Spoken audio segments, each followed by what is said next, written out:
இந்த அருமையான கால வேளைக்காக நன்றி செலுத்துகிறேன். இந்த ஜூம் மீட்டிங்கில் கலந்து கொண்டிருக்கிற அத்தனை பிள்ளைகளுக்காக நான் ஜெபிக்கிறேன். உங்களுடைய நாமம் மகிமைப்படட்டும் ஆண்டவரே. இந்த நாளில கூட நீர் எங்களோடு இடைபடும், எங்களை ஒவ்வொருவரையும் நீர் ஆசீர்வதியும். இயேசுவின் நாமத்தில் ஜெபிக்கிறேன் எங்கள் நல்ல பிதாவே, ஆமென். இந்த நாளில கூட இந்த ஜூம் மீட்டில் கலந்து கொண்டுகிற உங்களை தேவன் ஆசீர்வதிப்பார். இந்த நாளில வேத பகுதி நீங்க பார்த்தீங்கன்னா மத்தேயு 9ஆம் அதிகாரம் வசனம் 36 முதல் 38 வசனம் முடிய இன்றைய வேத வாசிப்பை நீங்க பார்த்தீங்கன்னா ஏசாயா 49வது அதிகாரம் 1 முதல் 52 வசனத்தை நாம் பார்க்க முடியும். இதனுடைய மனப்பாட வசனம் நீங்க பார்த்தீங்கன்னா மத்தேயு 9ஆம் அதிகாரம் 36ஆம் வசனம். அவர் திரளான ஜனங்களை கண்டபொழுது அவர் மெய்ப்பன் இல்லாத ஆடுகளைப் போல தொய்ந்து போனவர்களும் சிதறடிக்கப்பட்டவர்களுமாய் இருந்தபடியினால் அவர் மேல் மனதுருகி அப்படின்னு சொல்லப்பட்ட அருமையாளர்களே. இந்த வேதவசத்தை நாம் பார்க்கிறோம். அதே 9:36-38 வரைக்கும் அவர் திரளான ஜனங்களை கண்டபொழுது அவர்கள் மெய்ப்பனில்லாத ஆடுகளைப் போல தொய்ந்து போனவர்களும் சிதறப்பட்டவர்களுமாய் இருந்தபடியினால் அவர்கள் மேல் மனதுருகி தம்முடைய சீசர்களை நோக்கி, அறுப்பு மிகுதி, வேலையாட்களோ கொஞ்சம், ஆதலால் அறுப்புக்கு எஜமான் தமது அறுப்புக்கு வேலையாட்களை அனுப்பும்படி அவரை வேண்டிக் கொள்ளுங்கள் என்றார். இது வேதவசனம். அன்று ஆண்டவர் நாம் பார்க்கும்போது திரளான ஜனங்களை குறித்து மனதுருகினார் நம்முடைய ஆண்டவர். அன்று மனதுருகிய அவர் இன்றைக்கு கூட மனதுருக்கத்தோடும் வேதனையோடும் இருக்கிறார் ஜனங்களை பார்த்து. இந்த மனதிரும்பலியே ஒரு மனதுருக்கம். அவர் என்ன பண்ணாரு, தமது 12 சீடர்களை அழைத்து, அதாவது அப்போஸ்தலர்களை அழைத்து நற்பணி, அதாவது நற்செய்தி பணி செய்ய அனுப்புகிறார் கர்த்தர். அது மாத்திரமல்ல, வேறு 70 பேரை கூட அவர் ஊழியத்துக்கு அனுப்புகிறார். ஊழியத்துக்கு போகும்போது 2 பேரா போகணும் அப்படின்னு ஒரு அந்த காலத்தில் ஒரு வரையறை. இந்த லூக்கா 10ஆம் அதிகாரம் 1-2 வசனம் பார்த்தீங்கன்னா அங்கே சில சம்பவம் இருக்கும். அதாவது அறுப்பு மிகுதி, ஆட்களோ குறைவு என்று அந்த மிஷினரி பணிக்கு அனுப்புகிறத இங்கே நாம் பார்க்க முடியும். அதாவது இந்த 2 விதமான குழுவினரும் ஒரே விதமான பணிக்கு அனுப்பப்பட்டதால் இவர்களுக்கு கூறியது ஓரளவு ஒன்றாக அதை என்ன பண்றது அமைகிறதை நாம் பார்க்க முடியும். இந்த பகுதிக்கு இது பொருத்தமாக இருக்கிறது. இது இந்த மத்தேயு 10:1-2 வசனம் பார்த்தோம்னா இது ஒரு பொருத்தமாக இருக்கிறது. இந்த நற்செய்தி பணி செய்ய நம்ம செல்லும் போது தனியாக செல்லாமல் குறைந்தது 2 பேராவது என்ன பண்ணணும், போகணும் அப்படின்னு சொல்லி அங்கே நம்ம பார்க்கிறோம். இது நல்லது என்று வேதம் நமக்கு கூறுகிறதை நாம் பார்க்கிறோம். அடுத்தபடி பார்க்கிறோம், இயேசு கூறிய இது மிகவும் முக்கியமான ஒரு ஜப குறிப்பு. மிஷனரி பணிகளுக்காக நாம் ஜெபிக்க வேண்டும். அதாவது மத்தேயு 9:36 சொல்லப்பட்டது போல திரளான மக்களை கண்ட கிறிஸ்து அடைந்த உணர்ச்சியை பாருங்க. மெய்ப்பனில்லாதவர்களாகவும் தொய்ந்து போனவர்களாகவும் சிதறடிக்கப்பட்டவர்களாகவும் திரளான மக்கள் இருப்பதைக் கண்டு அவர் மனதுருகினார். நம்முடைய அருமை ஆண்டவர் ஒவ்வொரு பிள்ளைகளும் பார்த்து மனதுருகிறார். இன்றைக்கு அநேக பிள்ளைகள் சத்தியத்தை கேட்டும் மனம் திரும்பாமல் இன்றைக்கு வேறு ஒரு தீய வழிகளிலே போய் கொண்டிருக்கிறதை நாம் பார்க்கிறோம். இன்னைக்கு ஊழியர்களிலே நம்ம அவ்வளவு கஷ்டப்படுறோம். ஆனாலும் ஆண்டவர் எவ்வளவு வேதனைப்படுவார் தெரியுமா? ஆண்டவர் ஜனங்களை பார்த்து மனதுருகுகிற தேவன். அதனால அந்த அவர் மனதுரைய இயேசுவை போன்று நாம் மக்களை பார்க்கும்போது நமக்கு அந்த மனதுருக்க வேண்டும் என்று ஆண்டவர் விரும்புகிறார். இன்னைக்கு நம்ம எல்லாம் ஊழியம் செய்யறோம். இன்னைக்கு இது கலந்து கொண்டிருக்கிற அத்தனை நிறைய ஊழியர்கள் நம்ம ஊழியம் செய்து கொண்டு இருக்கிறோம். நம்முடைய ஊழியத்திலே நாம் இயேசு கிறிஸ்தை போல மக்களை கண்டு மனதுருக வேண்டும் என்று வேதம் நமக்கு அறிவுறுத்துகிறவர்களே. அதே போல இந்த வேதத்துல நீங்க பாத்தீங்கன்னா 9:38 அறுப்புக்கு பாருங்க, அறுப்பு மிகுதி ஆண்டு சொல்றாரு பாருங்க.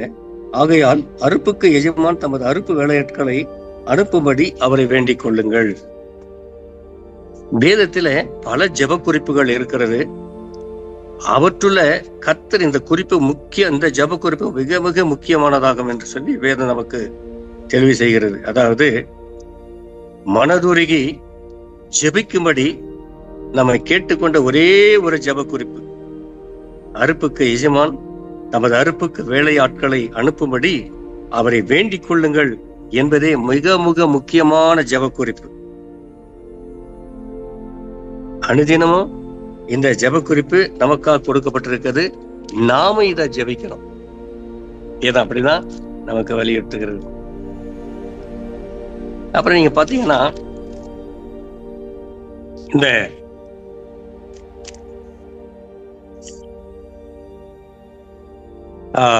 லூக்கா 9 அதிகாரம் நீங்க பாருங்க, நான் படிக்கிறேன். லூக்கா 9:54-56. ஒரு நிமிஷம்.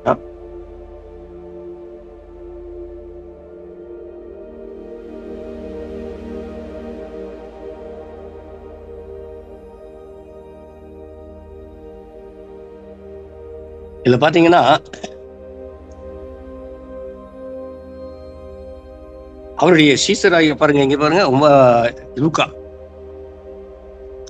9 அதிகாரம் 54-56 என்ன சொல்லப்பட்டிருக்குதுன்னா, சுவிசேஷத்தை அறிவிக்கும் போது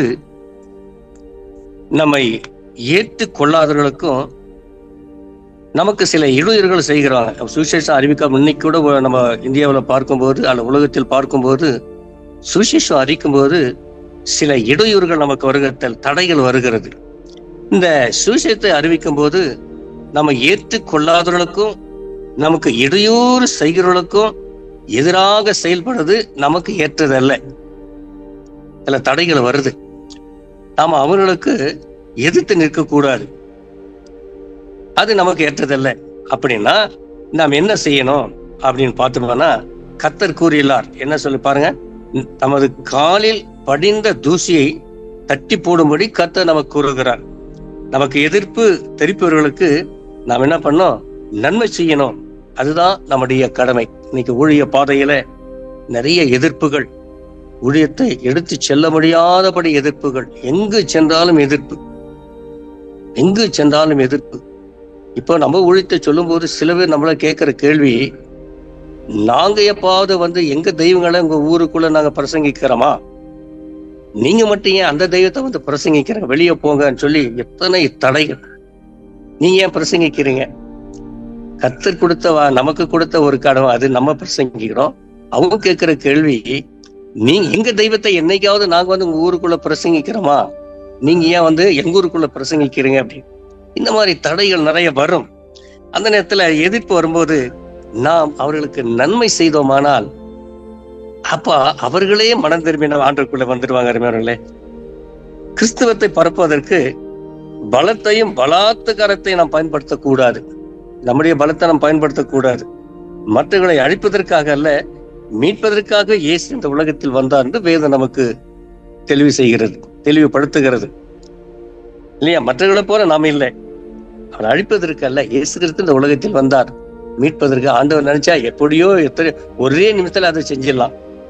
அப்படி இல்லை. அதனால மற்ற அழிப்பதற்காக இயேசு இந்த உலகத்தில் இல்லை, மீட்பதற்காக வந்தார். அதுக்காக நமக்கு சில பாடுகள் வரும்போது நாம் இதை ஞாபகத்தை வைத்தோம். ஒரு பட்டணத்துக்கு நாம் பிரவேசிக்கும் போது நோயிலோரை சுகமாக்கி தேவனுடைய ராஜ்யம் சமீபமாக வந்திருக்கிறது என்று சொல்ல நமக்கு ஆண்டவர் சொல்லி இருக்கிறார். இப்படி சொல்லுங்க, ஒரு பட்டணத்துக்கு நாம செல்ல பிரவேசிக்கும் போது நோயிலோரை சுகமாக்கி தேவனுடைய ராஜ்யம் சமீபத்தில் இருக்கிறது, சமீபத்தில் வந்திருக்கிறது என்று சொல்லி நம்ம சொல்லணும் அப்படின்னு சொல்லி ஆண்டவர் சொல்லுகிறார். அப்ப அவர் சொல்றார் பாரு, பேசுகிறவர்கள் தேவனுடைய செய்தியை அறிவிக்கிறார்கள் மக்களுக்கு. அதாவது நோய்கள் நீங்குவதால் நன்மை உண்டாகும். நாம் ஜெபிக்கும் போது நமக்கு தடை வரும்போது, அவனுக்காக ஜெபிக்கும் போது அந்த நோய் வரும்போது தடைகள் வந்தோம், நோய்கள் நீங்குவதால் நன்மை உண்டாகும். அப்ப அந்த நன்மை வந்தால் செய்தியை அந்த ஜனங்கள் ஏற்றுக்கொள்வார்கள்.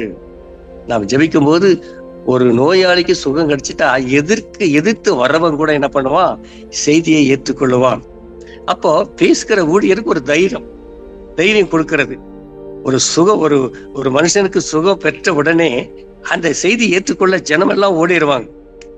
பேசுகிற ஊழியருக்கு தைரியம் வருகிறது, கர்த்தருடைய நாமத்தை மகிமைப்படுத்துகிறது. அப்போ எதிர் பேசாதபடி எதிரிகளின் வாயை அடைக்கிறது.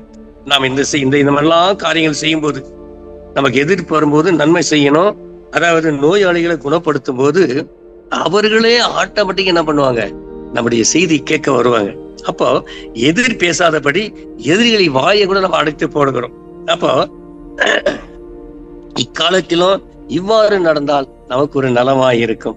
இக்காலத்திலும் இவ்வாறு நடந்தால் நலமாயிருக்கும். அப்போ நற்செய்தி பணியில் நம்ம பார்த்தோம்னா நோயுள்ளோருக்கு சுகமளிப்பதற்காக இருக்கும்படி நாம் ஜெபிப்போம். அங்கங்க மிஷினரி பயணம் போறோம், ஒரு இடத்துல ஜெபம் பண்ணோம்னா அந்த நோயாளி சுகம் பெற்றாங்கன்னா அந்த இடத்துல கொஞ்சம் ஜனம் மனம் திரும்புவார்கள். இதுதான் உண்மை. அப்போ நற்செய்தி சரியான முறையில் எடுத்து செல்வது நமது கடமை. ஏற்றுக்கொள்வதோ மறுப்பதோ அதை கேட்போரின் செயல். அதனால நம்ம கவலைப்படாம தொடர்ந்து நம்ம நற்செய்தி பணியை நம்ம செய்து கொண்டு வரணும். அதான் வேதம் சொல்லு. அப்போ கர்த்தருடைய பிள்ளைகளுக்கு ஆவியானவர் உதவி செய்கிறார். உண்மையான ஊழியரின் தேவைகளை கர்த்தர் சந்திக்கிறார் என்பது நிச்சயம். அவரை நம்பி ஊழியம் செய்வோமாக. கர்த்தர் நம்முடைய குடும்பத்தை அவர் ஆசீர்வதிப்பார். அவரை நம்பி நாம் ஊழியம் செய்யும் போது நம்ம குடும்பங்களை தேவன் ஆசீர்வதிப்பார் அப்படின்னு வேதத்துல நம்ம பார்க்க முடியும். அப்போ நற்செய்தி பணியில சில பிரச்சனைகள் வரும், சில எதிர்ப்புகள் வரும். அது வரும்போது அதெல்லாம் கர்த்தர் கையில கொடுத்து நாம் தொடர்ந்து நம்ம ஊழியத்தை செய்யும் போது அங்க பெரிய அற்புதங்கள் அந்த இடத்துல நடைபெறும் என்று நாம் பார்க்கிறோம். இப்போ மிஷினரி பத்தி நம்ம பார்க்க போறோம். இந்த மிஷினரி பெயர் என்ன அப்படின்னா லூத்தர் ரைஸ் அப்படின்னு இவருடைய பெயர். இந்த லூத்தர் ரைஸ் வந்து நீங்க பாத்தீங்கன்னா 1783 இவர் பிறக்கிறார். 1836 இவர் இறக்கிறார். அதாவது இந்த லூத்தர் ரைஸை நீங்க பாத்தீங்கன்னா இள வயதிலே இவருக்கு அழைப்பு வருகிறது. தேவனுடைய சுவிசேஷத்தை சொல்ல இள வயதிலே இவருக்கு அழைப்பு வருகிறது. அதாவது மார்ச் 25, 1783 அன்று அமெரிக்காவில் மாசாசூசெட்ஸ் நார்த் பரோவில் இவர் பிறக்கிறார். இவர் ஒரு கிறிஸ்தவ குடும்பத்தில் வளர்க்கப்படுகிறார். இந்த லூத்தர் ரைஸ் இவரு விசுவாசத்திலும் கல்வியிலும் அதிக ஆர்வம் கொண்டவராய் இருக்கிறார். இந்த லூத்தர் ரைஸ் இவரு இந்த மாசாசூசெட்ஸ் வில்லியம்ஸ் கல்லூரியில் படித்துக் கொண்டிருக்கும் போது அங்கிருந்த உலகளாவிய மிஷினரி ஆர்வம் கொண்டிருந்த மாணவ குழு ஒன்றில் இவர் ஈர்க்கப்படுகிறார். இக்குழு என்ன பண்றதுன்னா ஏஸ்டாக் ஜெபக்கூடுகை என்று அதனுடைய பெயர். இது அமெரிக்காவில் மிஷினரி தாகத்தை தூண்டிய ஒன்றாகும். இவர் பாருங்க, சுவிசேஷத்தை உலகெங்கும் அறிவிக்கும் ஆர்வம் இருந்தபடியினால் இவர் என்ன பண்றாரு பாருங்க, இவர் அண்டோவார் இறையல் குருகுலத்தில், அதாவது பைபிள் கஸ்டடி சேர்ந்து மிஷினரிக்கான பயிற்சியை பெறுகிறார் இந்த ரைஸ். இவருக்கு ஆர்வம் இருந்தது, இள வயதிலே இவருக்கு அழைப்பு இருந்தது. ஆகினால இவரு நீங்க பாத்தீங்கன்னா லூத்தர் ரைஸின் ஊக்கம் தரும் வாழ்க்கை, இவர் சரிதை நம்ம பார்க்க போது இவர் 1783 பிறக்கிறார். லூத்தர் ரைஸ் இவர் திருமணமே செய்து கொள்ளல. இந்த லூத்தர் ரைஸ் வீடு இல்லை, சுவிசேஷத்தை அறிவிப்பதற்காகவே தன் வாழ்வை அர்ப்பணித்து யாவற்றை என்ன பண்றார்? அர்ப்பணிக்கிறார். இவை யாவற்றும் அடக்கிய எளிய மற்றும் தியாகமுள்ள வாழ்வை வாழ்கிறார் இந்த லூத்தர் ரைஸ். இவரு 1812 அடோனிராம் ஜட்சன் என்பவருடன் இந்தியாவிற்கு வருகிறார். இவர் விரைவில் என்ன பண்ணாரு? விரைவில் அமெரிக்காவுக்கு திரும்பி போய்விடுகிறார். அங்கு பல திருச்சபைகளுக்கு சென்று மிஷினரிகளுக்காக வாதிடுகிறதை நாம் பார்க்கிறோம். ஒரு மிகுந்த நம்பிக்கையோடு இல்ல சந்திப்புகள், வேத வாசிப்பு என்றும் ஜெபம் ஆகியவற்றில் மக்களை ஈடுபடுத்தி மிஷினரி ஊழியத்தின் பேர் ஆர்வத்தை தூண்டி விடுகிறார் இவர். அதுக்கடுத்து பார்க்கிறோம், இவர் பிரிந்து போன சபைகளுக்குள்ளே ஒற்றுமை கொண்டு வருகிற ஆசைப்படுகிறார். பிரிந்து போன சபைகள் எல்லாம் பார்க்கிறாரு, அதை ஒற்றுமைப்படுத்த இவருக்கு ஒரு ஆசை வாஞ்ச உண்டு. அப்போ அதை ஒற்றுப்படுத்த அவர் என்ன பண்றாருன்னா பாப்டிஸ்ட் கல்லூரியை நிறுவுகிறார். ஊடக மன்றத்தை தொடங்கி வார இதழையும் ஆரம்பிக்கிறார். அதாவது வார பத்திரிகை அது ஒன்றை ஆரம்பித்து மதப்பிரிவு என்ற தடைகளால் தன்னை அடக்கிக் கொள்ளாதபடி மிஷினரி இயக்கத்திற்கான வித்தை விதைத்தார் இவர். நடைமுறைந்து கிறிஸ்துவோடு இணைந்து இவரது வாழ்வு நம்முடைய அழைப்பை நமக்கு ஞாபகப்படுத்துகிறது அப்படின்னு நாம் பார்க்கிறோம். இறுதி வரை இவர் என்ன பண்றாரு? இந்த லூத்தர் ரைஸ் மிஷினரிகளுக்காக வாதிடுகிறார். அதாவது பயணம் செய்து சொல்லுகிற எல்லா இடங்களிலும் பிரசங்கித்து மிஷினரிகளுக்காக நிதி திரட்டுகிறார் இந்த ரைஸ். இவருக்கு ஒரு தியாக மனப்பான்மை உண்டு. மிஷினரிகளுக்காக நிதி திரட்டி அவர்களுக்கு உதவி செய்யணும் ஒரு தியாக மனப்பான்மை இவருக்கு இருந்தபடியினால் அவர் நிதி திரட்டுகிறார். அப்புறம் இவர் பலமுறை பொருளாதார நெருக்கடி இவருக்கு ஏற்பட்டு இருக்கிறது. நமக்கு கூட தெரியும், ஊழியத்துல பொருளாதார நெருக்கடி ஏற்படும். இந்த பொருளாதார நெருக்கடி இவருக்கும் ஏற்பட்டது. ஆனா அவர் பயப்படல. 1836 இவர் இறக்கும்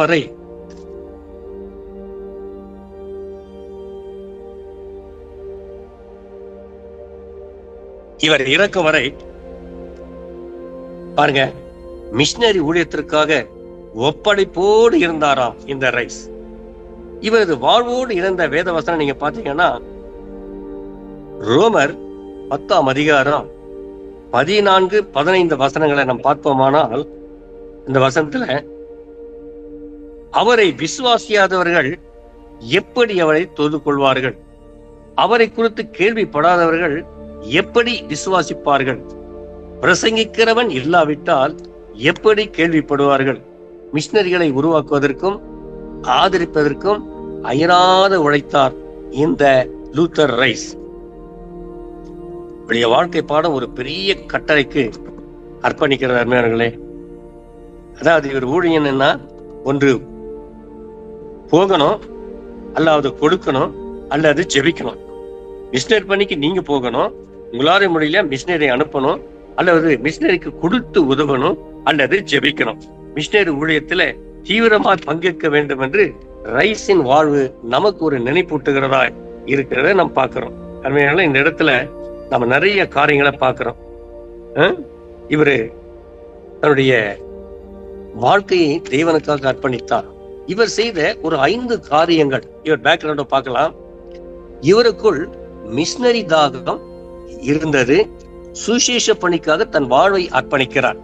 இவருக்குள் இருந்த அந்த நல்ல காரியம். இவரை பார்க்கிறான், தன்னை ஆண்டவருக்கு தியாகம் செய்கிறார். இறக்க வர ஆண்டவருக்கு தன்னை தியாகம் செய்கிறவராய் இருக்கிறார். அடுத்தபடி பார்க்கிறோம், சுவிசேஷத்தை உலகமெங்கும் அறிவிக்க வேண்டும் என்று ஒரு வாஞ்சை இவருக்குள் இருந்தது. அடுத்து பார்க்கிறோம், பிரிந்து போன சபைகளை ஒற்றுமைப்படுத்த பாப்டிஸ்ட் கல்லூரியை நிரூபிக்கிறார், அதாவது நிறுவுகிறார். ஒரு 5 காரியம். 5வது காரியம் பார்க்கிறோம், மிஷினரி ஊழியங்களுக்கு உதவி செய்ய மிஷினரிகளுக்காக நிதி திரட்டுகிற ஒரு லூத்தர் ரைஸை நாம் பார்க்கிறோம். இந்த 5 குணங்களையும் இந்த லூத்தர் ரைஸ்ல இருந்து நாம் பார்க்கிறோம். இதனால இவருடைய வாழ்க்கையில நாம் கற்றுக்கொள்கிற சில பாடங்கள் இருக்கிற சில பாடங்கள் நம்முடைய ஊழியங்களை நமக்கு நிறைய பாடுகள் வரும்போது இவருடைய காரியங்கள் நமக்கு ஒரு பாடமாக அமைகிறது என்பதை நான் தெரிந்து கொள்கிறேன். கர்த்தர் தாமே இந்த வேதவசனம் ஆசீர்வதிப்பார். நாம் ஜெபிக்கலாம். எங்களை நேசிக்கிற நல்ல ஆண்டவரே, இந்த அருமையான வேளையிலே பரலோக தந்தையே, மிஷினரிக்கும் கிறிஸ்தவ கல்விக்கும் தன்னை அர்ப்பணித்த லூத்தர் ரைஸின் வாழ்வுக்கும் மரபுக்கும் உமக்கு நாங்கள் நன்றி செலுத்துகிறோம்.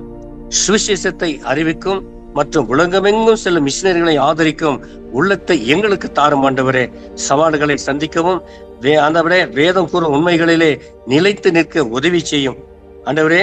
உங்களுடைய ஊழியத்திலே விடாமுயற்சி இருக்க எங்களுக்கு பெலன் தாரும். வருங்கால சந்தையின ஆண்டவரே உங்களுடைய மகிமைக்காக வாழுமாறு ஈர்க்க எங்களுக்கு உதவி செய்யும் ஆண்டவரே. அதே போல எங்களுடைய கல்வார திருச்சபை இயக்குனருக்காக ஜெபிக்கிறோம். அண்ணனுக்காக, அக்காவுக்காக, ஊழியங்களுக்காக ஆண்டவரே நாங்கள் அனைவரும் ஒவ்வொரு ஆண்டவரே ஜூம் மீட்டிங்ல ஜெபிப்பது உண்டு. அவருக்கு நல்ல பலத்தை, நல்ல ஆரோக்கியத்தை, இன்னும் ஊழியத்தை செய்ய கர்த்தர் ஆண்டவரே அவரை பலப்படுத்தும்படியாக ஜெபிக்கிறோம். அவர் குடும்பங்களை நினைவு கூறுகிறோம். அவருக்கு நல்ல சுகத்தை, பலத்தை, ஆரோக்கியத்தை தாரும். அவர் ஊழியம் செய்ய இடங்களிலே தேவன் தாமே புதிய பலத்தை தந்து ஆசீர்வதிக்கும்படியாக ஜெபிக்கிறோம். உடைய நாம மகிமைப்படட்டும் ஆண்டவரே. வந்திருக்கிற தேவ பிள்ளைகளை கலந்து கொள்கிற ஒவ்வொரு தேவ பிள்ளைகளுக்காக ஜெபிக்கிறோம். ஒவ்வொரு தேவ பிள்ளைகளும் ஆசீர்வதி, குடும்பங்கள் ஆசீர்வாதமாக இருக்கட்டும். தேவைகள் சந்திக்கப்படட்டும், பலப்படுத்தும். எல்லா துதிகன மகிமை உமக்கு ஒருவருக்கே ஏறெடுக்கிறோம். இயேசுவின் வல்லமையுள்ள நாமத்தில் ஜெபிக்கிறேன் எங்கள் நல்ல பிதாவே. ஆமென்.